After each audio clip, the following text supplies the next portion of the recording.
अमेरिकी बेस के बावजूद हमले से टेंशन बढ़ गई है। अटैक से सुरक्षा गारंटी देने वाले के तौर पर अमेरिका की भूमिका को भी झटका लगा है। चीन की शरण में जा सकते हैं मुस्लिम देश। चीन भी मध्य पूर्व में अमेरिका की ये जो जगह है उसको भरने के लिए बेताब है। और अगर ऐसी स्थिति है सर, क्या वाकई अमेरिका की क्रेडिबिलिटी पर ये बड़ा झटका हो गया है? और क्या इसीलिए बेंजामिन नेतन्याहू, हो सकता है शिकायत भरा फोन गया हो कि आपने ये जो किया है, हमने इन्फॉर्मेशन दी लेकिन ये करना नहीं चाहिए था, वहां डायलॉग के लिए लोग पहुंचे हैं, इससे मेरी क्रेडिबिलिटी पर खतरा होगा। बेंजामिन नेतन्याहू ने कहा कि आपके जो आतंकवादी, आपके यहाँ जो बुरा काम करने वाले हैं, उनको तो आप दुनिया के किसी कोने में छोड़ते नहीं हो, तो हमसे ये तवक्को क्यों है कि हम ऐसा ना करें जो आपने किया है, वही तो हम भी कर रहे हैं। अब सवाल यह है कि क्या अमेरिका की क्रेडिबिलिटी को वाकई इससे झटका लगा है मिडिल ईस्ट में, और क्या चाइना इस प्लेस को भर देगा? कैप्टन शाह, देखिए, ये हम समझ रहे हैं, मैंने आपको ये समझाने की कोशिश फिर से मैं करता हूं कि अमेरिका का स्टैंड इसमें ड्यूअल स्टैंडर्ड्स का रहा है। उसे पता था कतार में उसका बहुत बड़ा एयर डिफेंस सिस्टम है और ये इंटेलिजेंस रिपोर्ट भी थी जस्ट बिफोर दिस स्ट्राइक, जब हवा में था हवाई जहाज, तब वहां से लीडर खिसक गए, वरना वो लीडर मारे जाते। और with in 10 minutes of attack खुद इजराइल के प्रधानमंत्री ने खुद बोल दिया कि ये मेरा इंडिपेंडेंट डिसीजन था, ताकि अमेरिका कोई एम्बैरेसमेंट ना हो। तो ये बिल्कुल इससे ट्रस्ट मिडिल ईस्ट का एक तरह से कवरेज देता था अमेरिका, मिडिल ईस्ट को पूरी तरह से। नहीं तो मैं ये जानता हूं सर, कतर को जिस तरीके की ये मध्यस्थता वाली भूमिका में कतर दिखाई देता रहा है, वो आगे भी रहेगा क्या? अमेरिका अपनी स्पेस में कायम रहेगा क्या? अब यह सिनेरियो बदल जाएगा बहुत जल्दी से? जो कतर करता है, मैं देश के बारे में नहीं बोल रहा हूं, मैं not speaking from Indian side of this, हमारे पॉलिटिकल सिस्टम, जो कतर करता है बहुत डेंजरस गेम। ठीक है, कतर हमारा बहुत अच्छा दोस्त है, मगर मेरा आकलन कहता है यदि इस तरह से चीजें आप करने दोगे, भारत को नहीं होना चाहिए, ठीक है, डिप्लोमेटिकली आप जो करो, मगर मैं उसके सोच से नहीं हूं कि आप कैसे रख सकते हैं विश्व के आतंकवादी संगठन को, उनको आप पनाह दीजिए, उनको पैसा दीजिए और बोलिए कि हम मध्यस्थता कर रहे हैं, क्या आप ले जाओ इनको पकड़ करके, जितने भी होस्टेजेस हैं, फिर कह दो छोड़ दो, हम बैठेंगे। तो मतलब इस तरह की डेडली क्राइसिस वाली जगहों पर डायलॉग की भी तो कहीं विंडो छोड़नी पड़ेगी, कहीं डायलॉग वाली विंडो भी तो छोड़नी पड़ेगी। तो जरूरी है कि डायलॉग कतर ही करें। हमारे क्यों नहीं डायलॉग? देखिए, जब हमारी बातें चल रही हैं, हमारा अमेरिका के साथ भी बात चल रहा है, हमारा बात चल रहा है चाइना से भी। This should not be played by anyone, should not become the dalal of this thing. यदि आप दलाली करने के लिए उनको छोड़ देंगे, मैं ऐसी बात कर रहा हूं, बहुत लोग टीवी चैनल में नहीं बात करेंगे ऐसे कि ये कतार, ये एब्सोल्युटली दलाली है और दलाली टेररिस्ट की है। ये एक्सपर्ट्स के नजरिए हैं और एक्सपर्ट्स के नजरिए भी अलग अलग हैं, क्योंकि कैप्टन शान क्या इसमें कुछ अलग तरीके से सोचते हैं। मैं आपके पास आऊंगा, लेकिन उससे पहले जरा ये देख लीजिए, पाकिस्तान की नई गीदड़ भभकी सामने आई है। स्कैल्प मिसाइल के जवाब में बनाई नई मिसाइल। स्कैल्प मिसाइल के जवाब में नई मिसाइल बनाने का दावा, पाकिस्तान का दावा है नई तैमूर मिसाइल तैयार की गई है। पाकिस्तान ने तैमूर क्रूज मिसाइल बनाने का दावा किया गया है पाकिस्तान की तरफ से। स्कैल्प आप जानते हैं, बहुत deadly missile, air to air, और इधर ये कहा जा रहा है कि हमने तैमूर इधर से लॉन्च कर दिया है। राफेल फाइटर से लॉन्च होने वाली स्कैल्प के जवाब में इधर जुगाड़ू टॉर्पीडो लॉन्चर से ये भेजी जाने वाली तैमूर, और इसका कुछ और जरा स्पेसिफिकेशन जान लीजिए कैप्टन शाम से। देखिए, तैमूर मिसाइल सबसे बड़ी उपलब्धि मैं कह सकता हूं पाकिस्तान की तरफ से। वैसे तो सब नाम रखने में नहीं, नाम पेंट लगा के नाम लिखने में तैमूर, या उसके बियॉन्ड भी कुछ?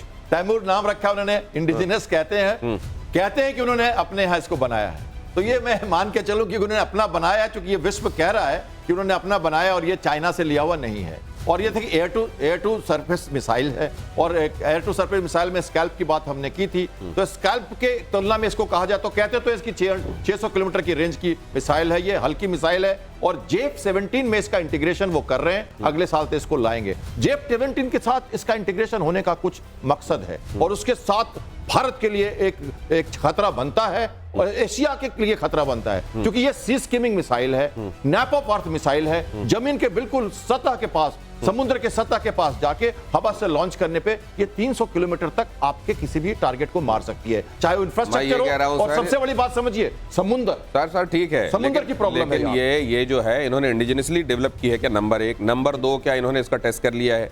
क्या ये दुनिया में, क्या ये वॉर के किसी फ्रंट पे इसने अपना कैपेबिलिटी प्रूव भी कर दिया, या ब्रोशर में लिखे हुए स्पेसिफिकेशन है सर इसके? ये भी बताना जरूरी है। जरा बता दूं आपको, ये 2022 में इन्होंने टेस्ट करके सब कर लिया। ऑपरेशन सिंदूर के समय इनके पास पूरा ये था, तैमूर था।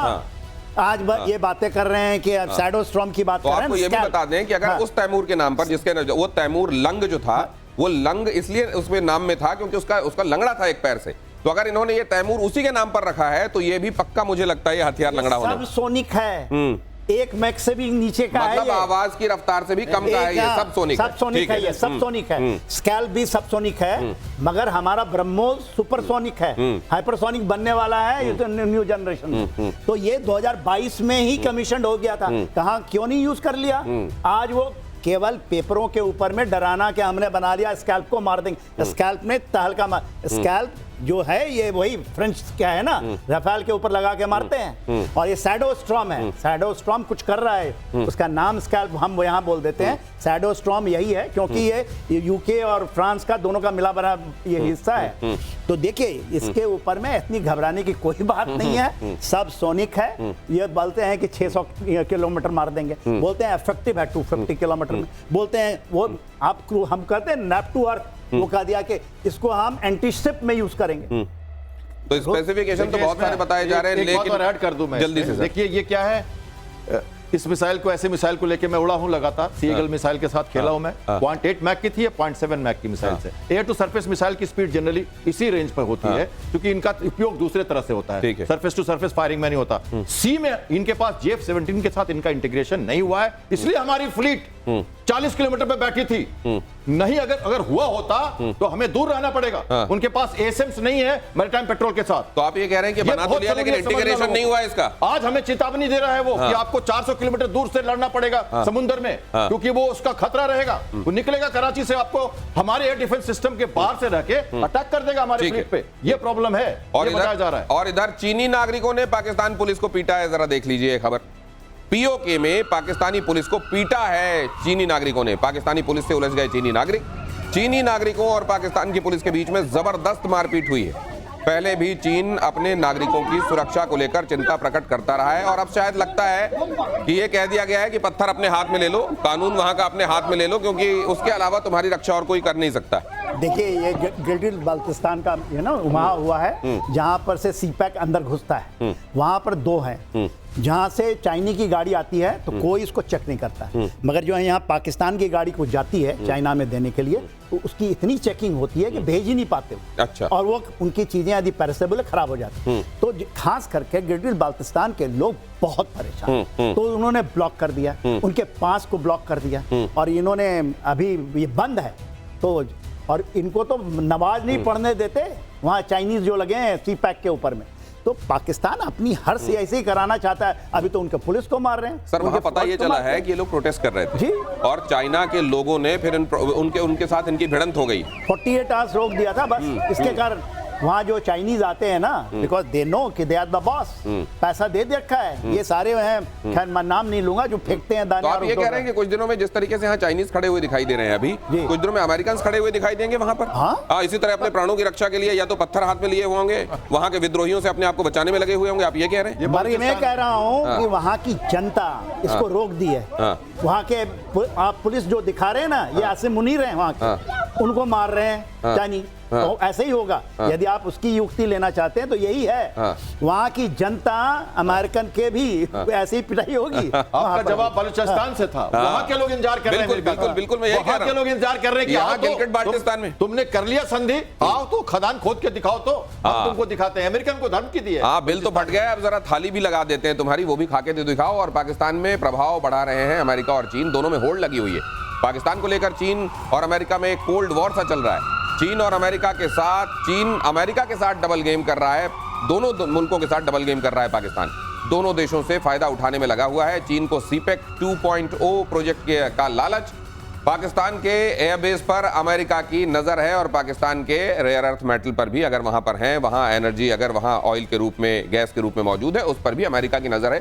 कुल मिलाकर ये क्या पाकिस्तान बहुत अच्छे तरीके से दोनों को मूर्ख बनाकर अपना उल्लू सीधा कर रहा है, या फिर यही 2 नावों की सवारी आखिरकार पाकिस्तान को डुबाने वाली है? जनरल सिन्हा, देखिए आसिम मुनीर साहब हैं जो इन चीज़ों को किया है, वो सपना दिखाए हैं पूरे वहाँ के जो भी 22 करोड़ आबादी है, 25 करोड़ की आबादी को, कि हम $1 ट्रिलियन की इकॉनमी हो जाएंगे और धीरे धीरे जो 4 ट्रिलियन के डॉलर भारत की ये है हम पहुँच जाएंगे। ये सपना दिखाना मुंगेरी लाल के सपने से ज़्यादा कुछ नहीं है। आप एक रोटी का टुकड़ा रख दीजिए और बंदर की तरफ बांट करने के लिए सर, लेकिन अगर पाकिस्तान को देखिए तो पाकिस्तान के लिए चाइना ज़्यादा मुफीद इस मामले में था। इसलिए क्योंकि चाइना को वो शख्सगाम भी दे दिया है उन्होंने, भारत को भी उसके जरिए कहीं पर ये दिखाने की कोशिश करते रहते हैं कि देखो चाइना हमारा साथी है। दूसरे ये भी कि उनकी प्रॉक्सिमिटी है, करीब ही है।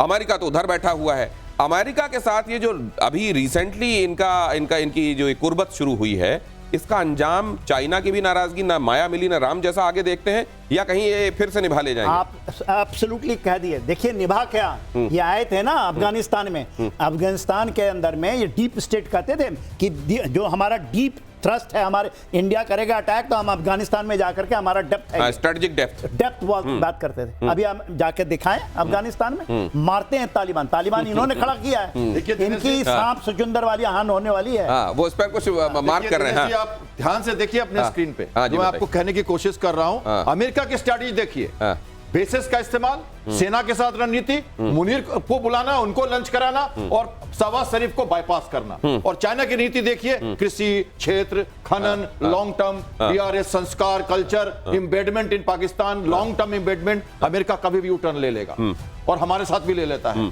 तो ये बात ध्यान से रखनी है। वो ड्रोन लगा रहा है वहां पे और चाइना पे नजर रखने की कोशिश कर रहा है पाकिस्तान में जाके। खनन वगैरह एक और मुद्दा है, कुछ और भी देख रहा है अमेरिका। वो अपनी व्यापारिक नीति से चलता है। तो ये आप जो कह रहे हैं ना, दिखा रहे हैं दर्शकों को, इस पर ध्यान देना है कि चाइना लंबे समय से जुड़ा हुआ है पाकिस्तान में। अमेरिका अभी घुसा है, अंदर नहीं घुसता था पाकिस्तान में। हालांकि हम कहते हैं उनकी मिसाइल्स ये वो सब, लेकिन सवाल ये है कि क्या चाइना की जो अभी तक उसने नजदीकी को एंजॉय किया है, क्या उससे भी जाएगा? और अमेरिका भी